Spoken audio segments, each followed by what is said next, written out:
Hello, and welcome to today's family program. I'm Dr. Albert Kitcher, and it's a joy to come to you again today.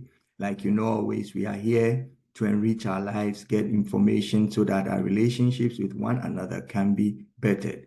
We are looking at the issues of working in teams, and we've so far looked at the formation of teams and when times when the teams are storming on different things and when they are getting into a norm where things are getting, known by each other. And then we looked at the performing stage the last time, and we are going to continue from there because it's very, very important that we have all these pillars in place. Then we can begin to really build and look at issues that arise. When we talk about teamwork, we're not only talking about maybe working in a team at work, but I'm talking also about your relationship, you and your wife or husband, you and your siblings. And, we do things as teams. And I always say that life is made in a way that no man can be an island. We need one another. We need each other. So it's very, very important that we understand these stages of development when we are building ourselves into teams. So today, we are going to look at the time of reforming, because we have already, gotten people who are on board. So maybe 6, 7 people. We have an idea of what we want to do. We have, discussed the strengths, the weaknesses, and, different, abilities that we have brought on board. And then we have done a few things together. Now we need to retrieve and look at what we have done and see if there is the need to do some kind of readjustment, reformation, and so on and so forth. Then we can say, okay, we are bringing a closure to a particular phase of what we are doing. Yes, it's always great when we work in teams, but teams can only succeed when every member of the team is contributing from his end what is expected of him. Sometimes team members have to work alone by developing things at their places that they have been positioned in the team. And then they come together and then put the pieces together. Sometimes when we don't understand, how to fix the jigsaw, we may be putting a right block in the wrong space. So it's always important to know where you left from and where you have to return to. It is absolutely wonderful when we work in teams to be checking with one another as to how we are doing.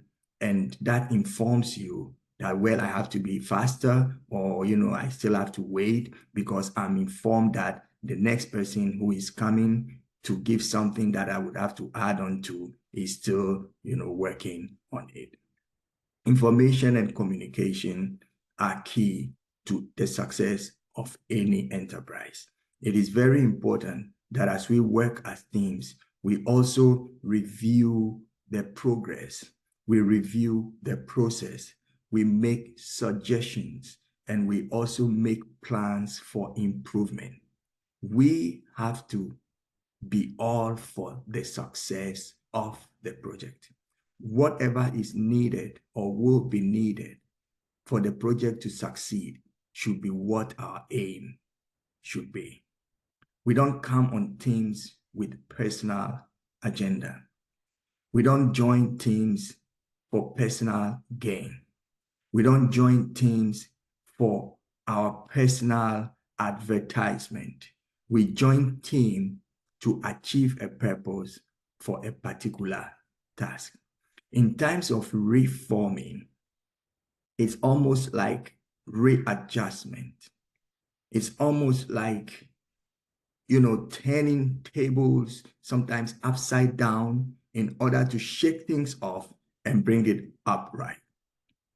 Times of reforming can be challenging because you go away from the norm, and it's like you doing something in a particular way, and now conditions demand that you got to change, and that change does not come easy. So one of the key things that we need to have and also master is the whole process of patience. Things do not happen in a day. things do not happen within the hour. Yes, there are some stuff that are basic, but usually development of, let's say, ideology, trying to get a new market strategy, you need to get out there, research, come back, assess, check your products, and so on and so forth. So it's not like, going for a walk. You get out, you walk 10 kilometers, you come back home. No. So when you work in team, you have to develop a lot of patience. Having said that, that does not negate the schedules that we have set to achieve our tasks.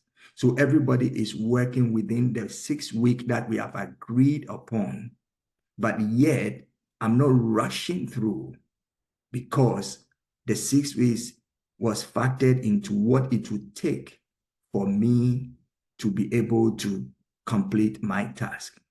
Now, if things are changing, then you have to inform. And that is why communication is very important. Because when we don't communicate, people will be living on what they heard last. I'll see you in an hour.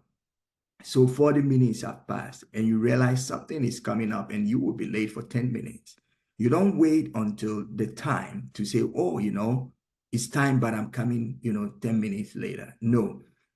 At the time you got to know you can make it, you got to inform that, look, I know we're meeting in 30 minutes, but I'm stuck with something, so I'll delay by 10 minutes. Then the person readjusts. And if there is something the person could do within the time that he would have to just be waiting for you, then he'll be productive. So communication is very key in the achievement of our purposes when we work in teams. This is today's family program. I'm Dr. Albert Kitcher. And we are not in a hurry here because what we talk about are very fundamental and very important. I'm taking my time to break down what is necessary for you to become a successful team player. Please, our programs are built one on the other. So I encourage you, especially if you are here for the first time, to watch the previous series so you would be abreast with what we're talking about. And also, I ask you to invite friends to watch this program with you, like and also share this channel, because what we have here, we want it to reach everybody. So we're talking about the reformation. The reformation can only happen when we have tested, tried, and seen results of something. And there are stuff in there that we need to adjust or to change or replace. You don't just get up and say, I want reformation, so everything out, and we're going to bring some new stuff in there. No. Practically, reformations are called because of systems or plans or strategies not working, becoming obsolete, becoming dead. Therefore, there is the need to reform, reshape, do it again. And the times of reformation may not be palatable, but it is needed because the bitter comes before the sweet. If you are able to assess where you need to reform and you do so, then going forward, life is going to become easier for you. As a team player, you must make sure you don't remain silent on the team, but you bring forth your suggestions. You bring forth your plans. You look for ways of improving the tasks and also the achievements of the team. In a team, everybody brings maximum at the best of their ability. And that is when success of the group is guaranteed. We'll continue next week by starting to really look at some of the things that can come up when we work as a team. And if you know about them, because they definitely will come up, then you would be able to know how to deal with them when they come. So we've looked at the norming stage. We've looked at the storming stage. We've looked at the performing stage. And we have looked now at the stage when we are reforming. Next week, we'll be here to continue. And I want to encourage you not to give up if you're working in a team, be it your home, be it your marriage, be it, your sports club, whatever it is. Look for what the aim is and contribute your maximum. I'm Dr. Albert Kitcher, and this has been your favorite program, Today's Family, and we'll see you exactly in a week. Take care and bye-bye.